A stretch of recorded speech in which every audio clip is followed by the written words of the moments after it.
చేస్తుందని నమ్ముతూ ఈ రోజు నుండి నా తోటి వారికి కూడా స్వచ్ఛతపై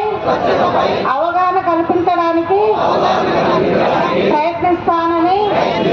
మన ఆంధ్రప్రదేశ్ స్వర్ణాంధ్రప్రదేశ్గా స్వచ్ఛ ప్రదేశ్గా తీర్చిదిద్దేటట్లు